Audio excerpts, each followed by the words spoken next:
Start. हमारे YouTube channel study with Raman Kiran पर आपका हार्दिक स्वागत है। आज हम लोग अध्ययन करेंगे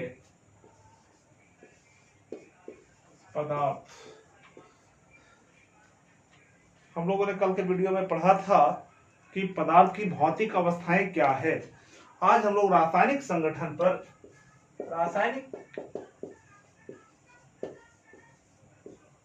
संगठन के आधार पर पदार्थ के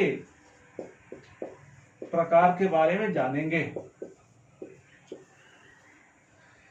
हमने जैसा कि आपसे बताया था पिछले वीडियो में कि बीपीएससी में दिन प्रतिदिन साइंस का महत्व बढ़ता जा रहा है। साइंस का महत्व बढ़ने के कारण हमने एक सीरीज स्टार्ट किया है। आप इस सीरीज को देखें और लाभ उठाएं। 66वीं बीपीएससी में आपको बहुत मदद मिलेगी। आज हम लोग अध्ययन करेंगे रासायनिक संगठन के आधार पर पदार्थ के प्रकार। इसके आधार पर 3 प्रकार के पदार्थ होते हैं। पहला है तत्व, दूसरा है यौगिक और तीसरा है मिश्रण।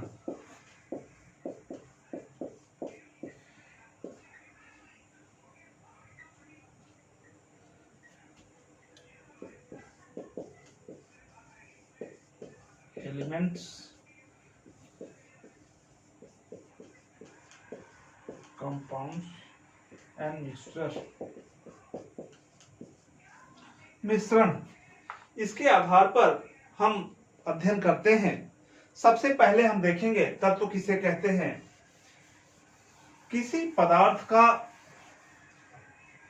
तत्व वह शुद्ध पदार्थ है, तत्व वह मौलिक पदार्थ है जिसे किसी भी यांत्रिक या सरल विधियों द्वारा पदार्थ के अन्य रूपों में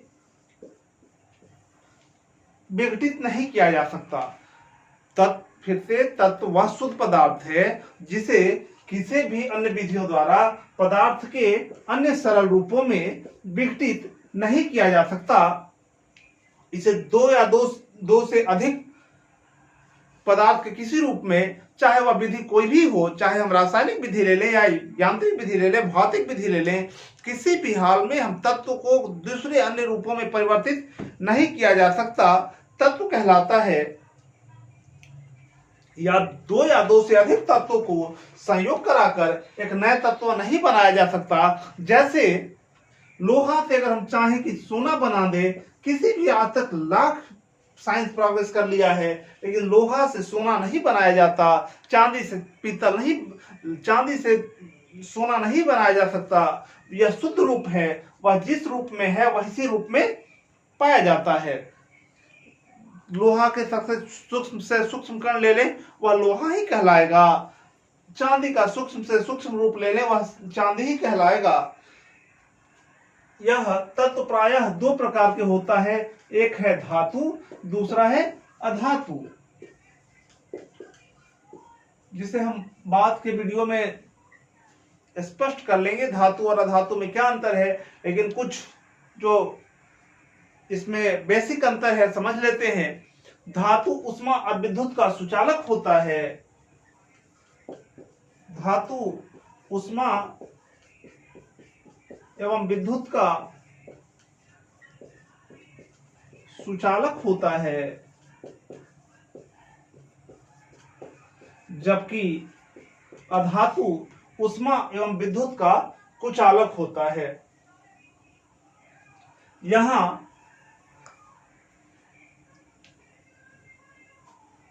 सीसा इसका अपवाद है। यहां हीरा इसका अपवाद है। उसी प्रकार देखते हैं कि यह आघातवर्ध एवं धातु आघातवर्ध एवं तन्य होता है। धातु आघातवर्ध एवं तन्य होता है, अधातु आघातवर्ध एवं तन्य नहीं होता है। इस प्रकार बहुत से बेसिक अंतर है जिसको हम लोग देखेंगे जब हम धातु और अधातु चैप्टर करेंगे, तो वहां इसे हम क्लियर कर लेंगे।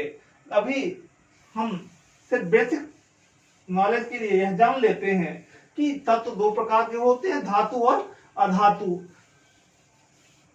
कुछ तत्व, अभी तक ज्ञात तत्व कुल 118 तत्व ज्ञात किया गया है, जिसमें 98 तत्व प्रकृति में विद्यमान है, जबकि 20 तत्वों को विभिन्न तत्वों से संयोग कराकर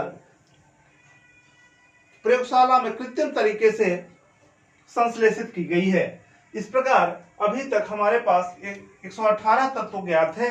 इनमें से जो तत्व है, प्रायः तत्व ठोस अवस्था में मिलता है, जैसे सोना, चांदी, लोहा, यह ठोस अवस्था में है। सिलिकॉन, यह ठोस अवस्था, प्रायः जो तत्व हैं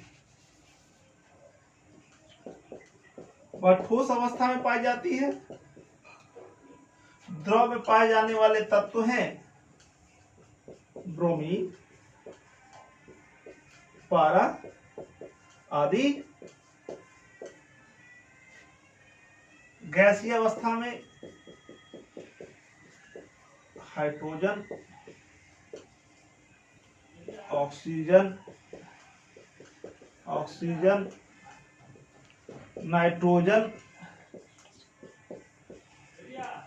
आदि, ये ऐसे गैसीय पदार्थ हैं जो ठोस अवस्था में पाई जाती है। अब हम बात करेंगे दूसरा जो रूप है, वह कहते हैं, दूसरा जो प्रकार है उसे हम कहते हैं यौगिक। किसे कहते हैं? यौगिक क्या है? यौगिक किसे कहते हैं?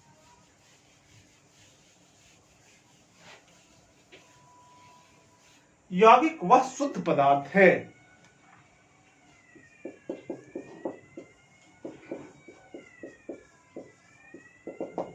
यौगिक वह शुद्ध पदार्थ है जो दो या दो से अधिक तत्वों को एक निश्चित अनुपात में संयोग कराने से बनता है।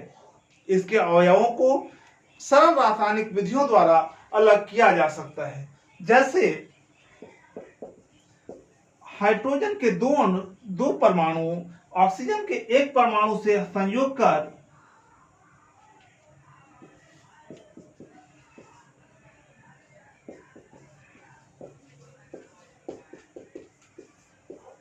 जल बनाते हैं। 2s2 + O2 2s2O, यह जल का रासायनिक सूत्र है।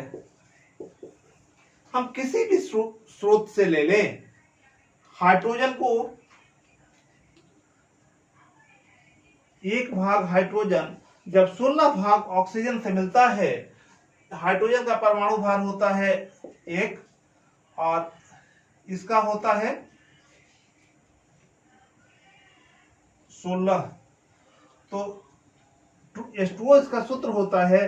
तो 2:16 अर्थात 1:8 में जब हाइड्रोजन और ऑक्सीजन को मिलाया जाता है तो जल बनता है। चाहे किसी भी जगह से जल ले लें, उसमें हाइड्रोजन और ऑक्सीजन का अनुपात 1:8 ही होता है। अर्थात यौगिक वह शुद्ध पदार्थ है जो 2 या 2 से अधिक तत्वों को एक निश्चित अनुपात में मिलाने से बनता है, जिसके अवयवों को सरल रासायनिक विधि द्वारा अलग किया जा सकता है। हाइड्रोजन और ऑक्सीजन को सरल यांत्रिक विधियों द्वारा, सरल रासायनिक विधि द्वारा ही अलग किया जा सकता है। इसी प्रकार जब एक निश्चित अनुपात में मिलाने से बनता है, इसका शर्त है क्या कि हमेशा एक निश्चित, जैसे जब 1:16 में मिला देते हैं तो जल नहीं बनता, बल्कि यहाँ हाइड्रोजन पेरोक्साइड बन जाता है।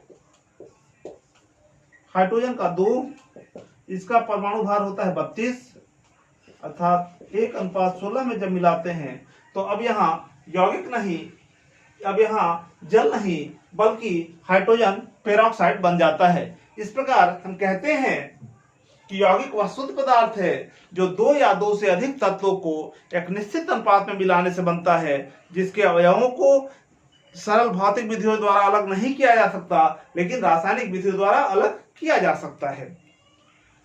तीसरा बात अगर हम करते हैं तो तीसरा महत्वपूर्ण तत्व है, वह महत्वपूर्ण पदार्थ का जो प्रकार है वह है मिश्रण। हमारे आसपास जो पाए जाने वाले अधिकांश पदार्थ हैं वह यौगिक ही होता है। तीसरा है मिश्रण। मिश्रण वह शुद्ध पदार्थ है जो 2 या 2 से अधिक तत्वों या यौगिकों को किसी भी अनुपात में मिलाने से बनता है, जिसके अवयवों को सरल रासायनिक विधियों द्वारा, यांत्रिक विधियों द्वारा या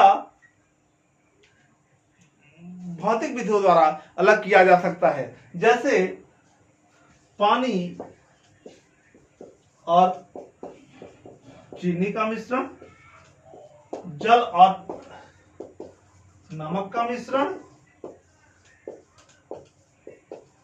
मिश्रण दो प्रकार का होता है, समान मिश्रण और विसमान मिश्रण। समान मिश्रण वह मिश्रण है जिसमें जो दोनों पदार्थ होते हैं वह समान रूप से मिले होते हैं, जैसे पानी और चीनी का मिश्रण, जल और नमक का मिश्रण। विसमान मिश्रण वैसे मिश्रण को कहते हैं जिसमें पदार्थ एक समान रूप से नहीं मिले होते हैं, जैसे बालू और नमक का मिश्रण।